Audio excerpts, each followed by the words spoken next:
FM.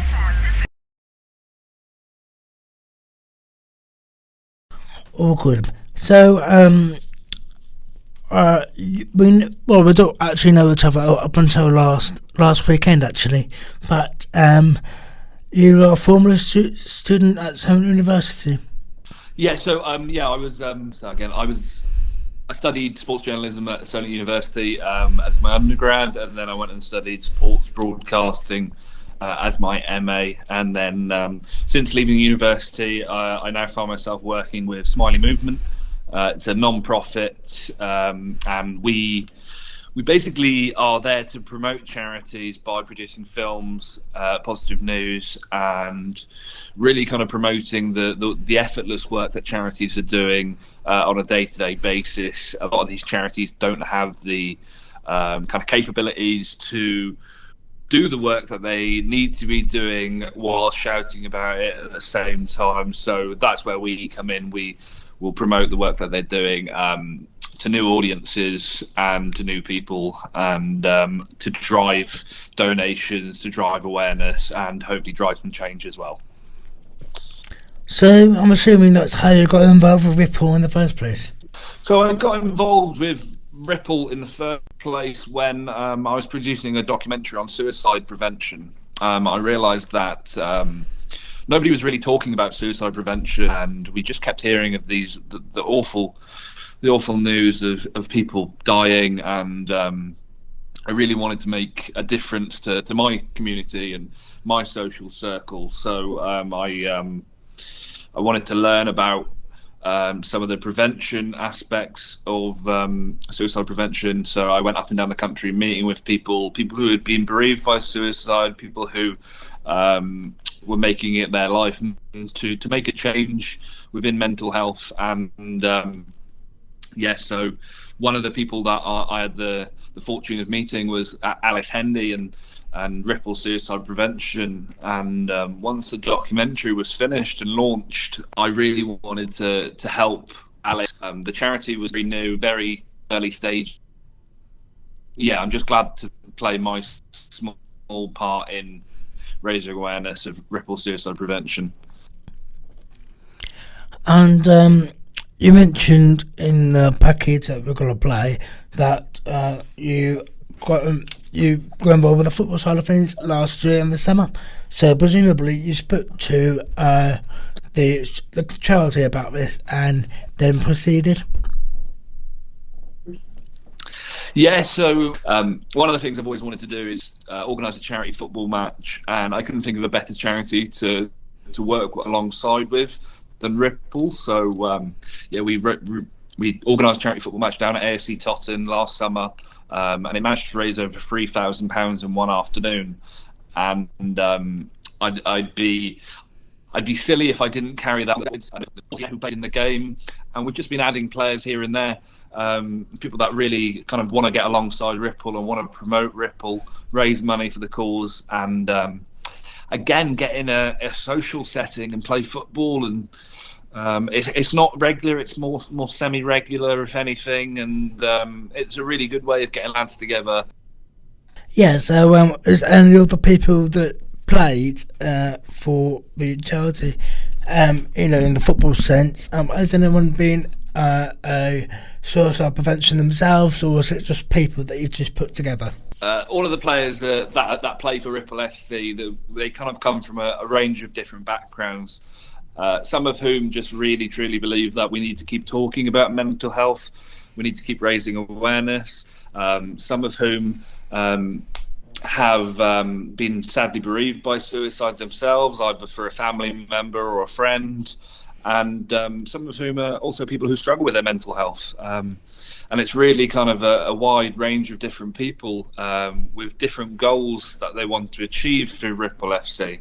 And it's honestly, it's a really good group of lads raising awareness for an amazing charity. And you only need to think back 5 years, and not many people were talking about mental health and suicide prevention.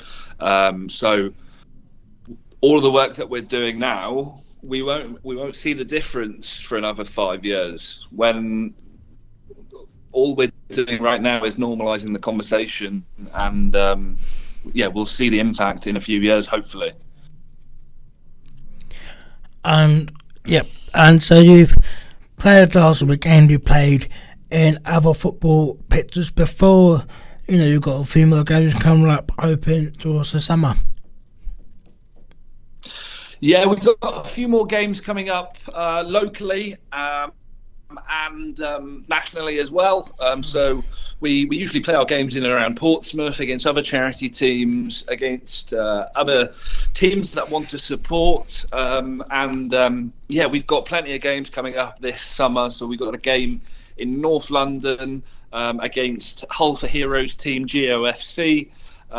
It's really nice that game's going ahead because GOFC was kind of created after George Ellis, who sadly died a few years ago by suicide, and his dad Adrian featured in the same documentary that Alice and Ripple featured in last year. So it's really nice that we've been able to kind of get that game going and meet in the middle and really raise awareness kind of in London about the work that Ripple are doing and the work that Hull for Heroes are doing as well. As well as that, we've got a game in West Wales in Ammanford against another suicide prevention charity, the Jack Lewis Foundation. That'll be in partnership with Swansea City, hopefully. So a few of their ex-players are going to be coming down. We're going to get a few local celebs. And for me, that game means a lot as well because, again, they featured in the documentary. And my mum's hometown is Ammanford. I grew up in South Wales. And, the work that the Jack Lewis Foundation are doing down there is amazing. So it's really about collaboration, working with these different charities to set up matches and to really talk about the work that we're doing to a bit of a larger audience. Really, really excited for the games that are going to be happening locally and nationally. Are you hoping to still be involved in Ripple in the future? Is this your main thing? And what are you hoping for the future to be like for suicide prevention? Well, unfortunately, in my opinion, there's not really been much of a dent within the world of suicide prevention and mental health. Yes, we're talking about it more, but the cracks are still on the surface, and unfortunately, there's a lot of broken promises in this sort of world. So that's why I'm volunteering with Ripple. That's why I'm trying to raise awareness as much as I can of the charity, of mental health in general. I'm a long-term struggler with my mental health. It seems that when I'm over one hurdle, the next hurdle just hits me twice as fast. So, I try and kind of talk about my experiences a lot and the struggles I've had because it will make it easier for the next person, and actually it'll normalise it for the next person. Yeah. And it'll make it easier for the next person to have that conversation with someone. It's not always good. It's not always easy. Yeah, it gets easier over time. Ripple Suicide Prevention launched almost 18 months ago, and in that short time, they've almost had 1 million downloads from their. And that's amazing considering the amount of people that it could help. It doesn't know at all, which if a user searches for harmful content online, they'll be guided through breathing exercises and then simple strategies and helplines and mental health services to access support. And it's really kind of that last line of hope and support for the person who may be searching. So honestly, I recommend anybody downloading Ripple. It's free for individuals, for families, for anybody who may be struggling with their mental health. It can make a real impact, and it's proved that it can because it's already saved 25 lives. So I'm sure that anybody has it who's struggling. You never know what's around the corner. The main thing for mental health is just people need to keep talking. People need to. Sorry, the main thing for mental health is people need to keep talking. People need to keep raising awareness. Honestly, the little things do help.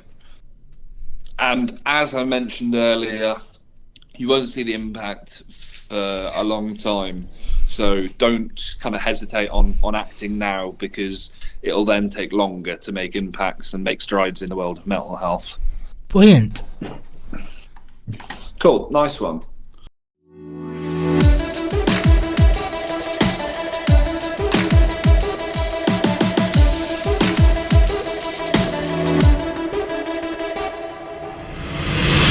Voice.